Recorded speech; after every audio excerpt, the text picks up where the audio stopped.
Mulai hari ini, Polda Metro Jaya menggelar operasi justisi guna memastikan masyarakat mematuhi protokol kesehatan, di mana ini diterapkan seiring dengan pengetatan kembali pembatasan sosial berskala besar atau PSBB di ibu kota. Adapun operasi yang melibatkan Polri, TNI, Pemprov DKI Jakarta hingga Kejaksaan ini memang belum dilakukan secara menyeluruh di hari pertama ini lantaran masih menunggu hasil rapat koordinasi antara Polri dan pihak-pihak terkait yang dimana untuk rapat tersebut atau rakor tersebut masih berlangsung hingga sore hari ini, Sasa. Namun berdasarkan informasi yang kami dapatkan, operasi justisi akan dilakukan di 8 titik lokasi yang akan dilaksanakan dalam waktu 24 jam selama penerapan PSBB 2 pekan ke depan. 8 lokasi tersebut adalah Jalan Batan Raya Pasar Jumat Jakarta Selatan, Jalan Perintis Kemerdekaan Jakarta Pusat, kemudian Jalan Raya Kaimalang Jakarta Timur, Jalan Kalideres Jakarta Barat, kemudian juga kawasan Tugu Tani Jakarta Pusat, Jalan Asia Afrika Jakarta Pusat, dan terakhir di Bundaran Hotel Indonesia dan Semanggi Jakarta Pusat, di mana titik-titik ini, titik-titik yang dijaga merupakan wilayah perbatasan Jabodetabek dan juga merupakan jalanan yang paling sering dilewati oleh masyarakat ataupun warga.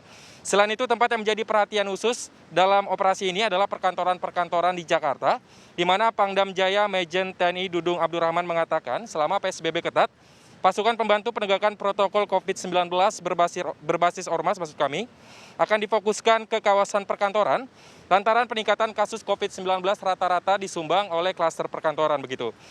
Dirinya juga menekankan dalam pelaksanaan operasi justisi di PSBB Jilid 2 ini, petugas dihimbau untuk mengedepankan toleransi, di mana penegakan harus dilakukan secara persuasif, humanis, dan juga tidak arogan. Nah, hal yang sama juga disampaikan oleh Kabid Humas Polda Metro Jaya Kombes Pol Yusri Yunus yang mengatakan dalam pelaksanaan operasi ini nantinya seluruh petugas gabungan diharapkan dapat menegakkan protokol kesehatan, namun tidak lupa dengan esensi untuk menghimbau dan menyadarkan masyarakat terkait pentingnya mematuhi protokol kesehatan karena memang ini Sasa merupakan untuk tujuan kepentingan bersama. Meski mengedepankan cara persuasi bukan berarti nantinya tidak ada sanksi, di mana Yusri mengatakan apabila nantinya tetap masih saja banyak masyarakat yang membandel begitu, pihaknya tidak segan-segan untuk menerapkan sanksi yang diatur dalam Pergub DKI Jakarta nomor 79 tahun 2020, yaitu salah satunya adalah pengenaan denda.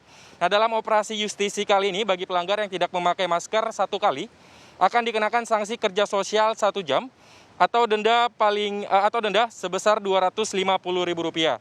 Kemudian tidak memakai masker 2 kali akan dikenakan kerja sosial selama 3 jam atau denda sebesar Rp500.000. Selanjutnya tidak memakai masker 3 kali akan dikenakan kerja sosial selama 3 jam atau denda sebesar Rp750.000. Dan terakhir tidak memakai masker 4 kali Sasa akan dikenakan sanksi berupa kerja sosial selama 4 jam atau denda sebesar Rp1.000.000.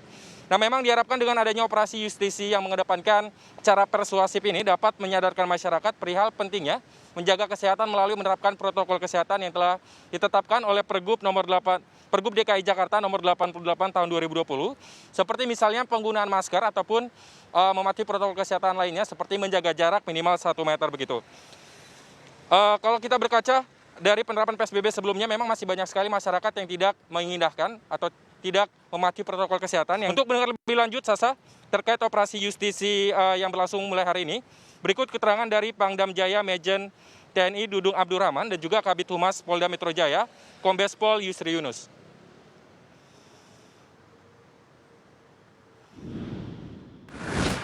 Karena peningkatan COVID-19 ini rata-rata itu para pegawai swasta di perkantoran, mungkin karena sama-sama melaksanakan tugas sehingga di tempat yang sama AC begitu tajam.